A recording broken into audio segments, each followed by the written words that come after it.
para ulama yang sangat banyak yang menunjukkan tentang Allah berada di atas. Ya. Beliau nukil dari perkataan para sahabat. Ya. Kalau ada waktu saya akan nukil semuanya, tapi kita nggak ada waktu. Abu Bakar As-Siddiq, kemudian Umar bin Khattab, kemudian Abdullah bin Rawaha radhiyallahu anhum, Abdullah bin Mas'ud radhiyallahu anhu, Abdullah bin Abbas radhiyallahu anhuma, Aisyah radhiyallahu taala anha, Zainab bintu Jahsyin radhiyallahu taala anha, Abu Umamah radhiyallahu anhu. Ya. Kemudian juga beliau nukil perkataan tabi'in, perkataan Masruq, Ikrimah, Qatadah, Sulaiman At-Taimi, Ka'ab Al-Ahbar, perkataan Muqatil, Ad-Dhahhak, ya. Kemudian Hasan Al-Basri, Malik bin Dinar. Kemudian Rabi'ah bin Abdurrahman, Rabi'ah bin Abi Abdurrahman, gurunya Malik bin Anas. Kemudian Abdullah bin Qawwa. Kemudian beliau menukil juga perkataan tabi'ut tabi'in. Ya, seperti Ibnu Mubarak, Al-Auza'i, Hamad bin Zaid, Sufyan Ats-Tsauri, kemudian Wahab bin Jarir dan ulama-ulama yang lainnya.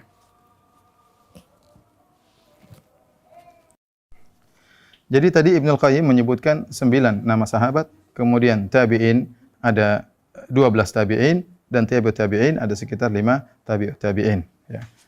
Ibnu Qayyim perlu kita lanjutkan lagi dengan buku yang kedua, karya Al-Imam Adz-Dzahabi, ulama besar mazhab Syafi'i, ma'ruf ahli hadis. Kemudian juga dia adalah ahli tarikh, ya, punya Syiar A'lam Nubala, punya Tarikhul Islam dan punya kutub-kutub rijal hadis. Ma'ruf di kalangan ulama Syafi'iyah. Beliau menulis buku judulnya Al-Ulu lil Alil Azim. Dia punya buku 2, Al-Ulu lil Azim dan juga tentang Kitabul Arsy, tentang Arsy. Ya, pada kesempatan ini saya akan perlihatkan tentang buku judulnya Al-Ulu, ketinggian, maha ketinggian bagi Allah yang maha tinggi dan maha agung. Buku ini dicetak 2 jilid dan menukil sekitar 150 ulama, ya, yang menjelaskan bahwasanya Allah berada di atas langit, ya. Setelah kita membaca perkataan Ibnu Qayyim tentang para ulama, kita bisa melanjutkan dengan kitab yang ditulis oleh Imam Dzahabi ini yang menukil dari perkataan para al-a'immah al-arba'ah, yaitu Imam Abu Hanifah, Imam Malik, Imam Syafi'i, Imam Ahmad, terus para ulama sampai pada abad yang ke-6 kalau tidak salah, ya. Yang saya hitung sekitar 150 ulama. Kalau saya mau sebut satu persatu tentu sangat banyak. 150 ulama yang semua mengatakan bahwasanya Allah berada di atas. Oleh karenanya inilah akidah salaf tentang Allah berada di atas. Barang siapa yang mengatakan mereka adalah mujassimah, sesat dan yang lainnya, silakan menyesatkan semua ulama. Ini termasuk para sahabat, bahkan sesatkan sekalian Nabi sallallahu alaihi wasallam atau sesatkan sekalian Al-Qur'an yang ternyata isinya hanyalah kiasan-kiasan membuat orang bingung bilang Allah di atas arsy, ternyata tidak di atas arsy, yang akhirnya membingungkan manusia, ya. Secara logika pendapat bahwasanya Allah di atas langit sangat logis, ya. Kenapa? Karena kita tahu Allah Maha Besar, langit kecil, alam semesta kecil, dan mereka semua alam semesta dalam genggaman Allah Subhanahu wa taala. Banyak orang ketika menolak Allah di atas langit, mereka menyangka bahwasanya Allah membutuhkan tempat. Ini logika yang salah, ya. Kecuali kalau Allah kecil, makhluk besar sehingga langit luas, Allah kecil, itu baru mungkin kita bilang Allah butuh langit. Sementara langit dipegang oleh Allah Subhanahu wa taala, ya. Allah Subhanahu wa taala berfirman, "Innallaha yumsikus samawati wal ardu an tazula." Ya, Allah memegang langit dan bumi, ya. Allah menahan langit yang butuh kepada Allah Subhanahu wa taala, ya. Makanya Allah mengatakan wala yauduhu hifdzuhuma wa huwal aliyyul azim. Sungguhnya langit dan bumi, ya, tidak memberatkan Allah untuk menjaga langit dan bumi, dan Allah Maha Tinggi dan Maha Agung, ya. Baik, kita masuk pada Jahmiyah yang mengatakan Allah di mana-mana. Apakah mereka punya dalil? Mereka punya dalil, tapi mereka salah paham seperti firman Allah, wa huwa ma'akum ainama kuntum, atau wa huwa ma'ahum ainama kanu. Allah bersama kalian dimanapun kalian berada. Allah bersama mereka dimanapun mereka berada. Ini semua ayat kalau kita perhatikan Allah berbicara tentang sifatul ilm. Alam tara anna Allah ya'lamu ma fis samawati ma fil ard ma yakunu min najwa thalathatin illa huwa rabi'uhum wala khamsatin illa huwa sadisuhum wala adna min dzalika wala aktsara illa huwa ma'ahum aina ma kanu, ya. Thumma yunabbi'uhum bima amilu yaumal qiyamah innallaha bikulli syai'in alim, ya. Allah mengatakan dalam ayat ini, tidakkah kau lihat bahwasanya Allah Maha mengetahui semua yang di langit dan di bumi. Tidak ada 3 orang berbicara-bicara, berbisik-bisik kecuali Allah yang keempat. Tidak ada 5 yang berbisik-bisik kecuali Allah yang keenam. Tidak lebih sedikit, tidak lebih banyak kecuali Allah bersama mereka dimanapun mereka berada. Kemudian Allah akan mengabarkan atas perbuatan mereka pada hari kiamat.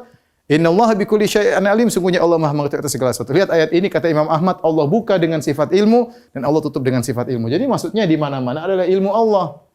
Ya, ilmu Allah, bukan zatnya. Ya. Demikian juga mereka berdalil firman Allah, wa huwallahu fis sama'i ilahun wa fil ardi ilahun wa huwa hakimun alim. Dialah Allah di langit, dia Allah di bumi, yang padahal di sini yang maksudnya huwallahu fis sama'i ilahun. Dialah Allah di langit disembah. Wa fil ardi ilahun, dan Allah juga di bumi disembah, dan dia hakimun alim, ya. Jadi bukan maksudnya Allah di langit sekaligus di bumi dan di mana-mana. Ini butuh kepada tafsir para salaf. Siapa salaf mereka? Salafnya adalah Jahm bin Safwan, sebagaimana dibantah oleh Imam Ahmad, dibantah oleh para ulama bahwasanya yang mengatakan Allah di mana-mana, di antaranya adalah pendapat Jahmiyah. Pendapat Jahmiyah. Terus apakah logis? Sangat tidak logis. Ya. Kalau Allah di mana-mana, berarti Allah di tempat sampah, Allah di neraka, Allah di mulut babi, Allah di toilet, ya. Di mana-mana, ya. Allah di rumah saya, Allah di rumah kamu, Allah dalam kulkas, di mana-mana. Kelaziman daripada Allah di mana-mana seperti ini. Dan di antara kita tahu batilnya suatu pendapat adalah dengan menunjukkan kelazimannya. Jika kelazimannya batil, maka menunjukkan pendapat tersebut adalah batil. Baik. Kita berpindah pada pendapat berikutnya, Asy'ariyah mutaakhirin dan juga Mu'tazilah. Kenapa saya bilang Asy'ariyah belakangan? Karena Asy'ariyah mutaqaddimun, Asy'ariyah terdahulu, mereka menetapkan Allah di atas seperti Al-Baihaqi, Al-Baqillani, Ibnu Fawraq, ya, Abul Hasan Al-Asy'ari, pendirinya sendiri, ya. Mereka meyakini Allah di atas. Ini datang orang belakangan. Ya, mulai dari Razi, ya, dan seterusnya, yang diikuti oleh sebagian ustaz-ustaz kita di zaman sekarang ini, mereka mengikuti Asy'ariyah mutaakhirin. Dan ini pendapat Mu'tazilah. Apa? Kata mereka Allah tidak di atas, tidak juga di bawah, tidak boleh ditunjuk, ya. Taib. Siapa salafnya? Kita ingin tahu. Siapakah pendahulu orang-orang yang menolak Allah berada di atas langit? Ini mengingatkan saya terhadap Imam Syarik bin Abdullah yang wafat pada tahun 177 Hijriah. Ketika disebutkan bahwasanya kaum Mu'tazilah mengingkari atau menolak hadis-hadis tentang turunnya Allah, maka beliau pun meriwayatkan sekitar 10 hadis tentang nuzul ilahi, turunnya Allah pada sepertiga malam yang terakhir. Kemudian beliau berkata, perhatikan perkataan beliau, "Amma nahnu faqad akhadna dinana hadza an tabi'in an ashabi Rasulillah sallallahu alaihi wasallam fahum amman akhadhu." Kami telah mengambil agama kami ini dari kalangan tabi'in dari sahabat Rasulullah sallallahu alaihi wasallam, dan kalau mereka ngambil dari siapa? Ya, diriwayatkan oleh Al-Baihaqi dalam kitabnya Al-Asma wa Sifat, ya, jilid 2 halaman 374 nomor 949. Ya, maka saya berkata sebagaimana Imam Syarik bin Abdullah, ya, mereka yang mengatakan atau mengingkari Allah di atas langit sebenarnya pendahulunya siapa? Kalau kita jelas tadi, kita sebutkan tadi ratusan ulama, ya, dari kalangan sahabat, tabi'in, tabi'ut tabi'in dan para ulama. Adapun pendahulu mereka inilah dijelaskan oleh Imam Abul Hasan Al-Asy'ari yang mereka mengaku Asy'ariyah, tapi inilah salah satu buku imam mereka, Abul Hasan Al-Asy'ari. Abul Hasan Al-Asy'ari memiliki beberapa buku, di antaranya Maqalatul Islamin yang saya pegang sekarang, di antaranya Al-Ibanah, di antaranya Risalah Al-Saghar. Dan di seluruh kitab tersebut Abul Hasan Al-Asy'ari menetapkan Allah di atas. Dan ini adalah suatu hal yang menyedihkan kaum Asy'ariyah. Mereka mengaku bermadzhab Asy'ari, tetapi buku-buku Abul Hasan Al-Asy'ari semuanya mengatakan Allah di atas, ya. Bahkan dalam buku ini Abul Hasan Al-Asy'ari menjelaskan tentang pendapat Mu'tazilah, dan saya ingatkan Abul Hasan Al-Asy'ari menjadi imam Mu'tazilah puluhan tahun, sehingga kemudian dia sadar ketika dia berbicara tentang Mu'tazilah berarti dia pakar. Pada halaman 157 dia mengatakan, wa qala qailun, berkata sebagian orang Mu'tazilah, al-bari' la fi makan bal huwa ala ma lam yazal alaih. Allah tidak di tempat dan Allah sebagaimana sedia kala. Lihat, ini persis seperti perkataan mereka, perkataannya Mu'tazilah. Kemudian beliau berkata lagi, wa qalatil mu'tazilatu fi qaulillahi azza wa jalla, berkata al-Mu'tazilah dalam firman Allah Subhanahu wa taala, Ar-Rahmanu 'alal 'arsy istawa. Ar-Rahman beristiwa di atas arsy. Yakni apa kata Mu'tazilah? Istaula, menguasai. Jadi mereka yang mengatakan istiwa maknanya istaula, istawa maknanya istaula, menguasai, itulah perkataan Mu'tazilah. Yang ngomong begitu bukan saya. Yang ngomong begitu adalah Abul Hasan Al-Asy'ari. Kemudian juga beliau sebutkan, ya, Di sini dia sebutkan tentang perkataan Ahlus Sunnah. Perhatikan perkataan Ahlus Sunnah. Halaman 211. Wa qala Ahlus Sunnah wa ashabul hadis. Berkata Ahlus Sunnah dan ahli hadis. Ya.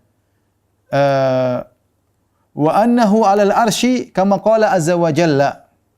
Sungguhnya Allah di atas arsy sebagaimana firman Allah, Ar-Rahmanu 'alal arsy istawa. Sebagaimana firman Allah, Allah beristiwa di atas arsy. Wala nuqaddimu baina yadayillahil qaula bal naqulu istawa bila kaif, dan kami tidak mau mendahului Allah Subhanahu wa taala. Bahkan kami berkata istawa bila kaif. Allah beristiwa tanpa tahu bagaimananya. Jelas. Ini perkataan Ahlus Sunnah wal Jamaah. Wa annahu nurun kama qala ta'ala, Allahu nurus samawati wal ard. Ya. Allah adalah cahaya sebagaimana firman Allah, Allah cahaya langit dan bumi. Wa anna lahu wajhan. Ini Abu Hasan Asy'ari mengatakan, ini perkataan Ahlus Sunnah ashabul hadis. Ya. Dan Allah punya wajah kama qala wa yabqa wajhu rabbik. Ya, wa anna lahu yadayn, dan Allah punya kedua tangan sebagaimana firman Allah kama qala khalaqtu bi yadayya, aku menciptakan Adam dengan kedua tanganku. Wa anna lahu ainain kama qala tajri bi ayunina, dan sungguhnya Allah memiliki dua mata sebagaimana firman Allah Subhanahu wa taala, ya. Ini beliau sebutkan, ya. Kemudian di akhir kata beliau wa annahu yanzilu ila sama'id dunya kama jaa fil hadis. Dan Allah turun ke langit dunia sebagaimana datang dalam hadis. Ya, ini pendapat Ahlus Sunnah wal Jamaah. Yang bilang siapa? Abu Hasan Al-Asy'ari. Dari sini kita tahu ternyata Abu Hasan Al-Asy'ari menjelaskan kepada kita yang mengingkari Allah di atas adalah Mu'tazilah, dan yang mengatakan Allah di atas, yang mengatakan Allah istawa tanpa mengetahui bagaimananya adalah Ahlus Sunnah wal Jamaah. Bukan cuma Abu Hasan Al-Asy'ari, saya akan sebutkan bagaimana para ahlul hadis membenarkan perkataan Abu Hasan Al-Asy'ari. Dia mengatakan ahlul hadis. Ya, pendapatnya adalah pendapat Ahlus Sunnah, pendapat Salafi.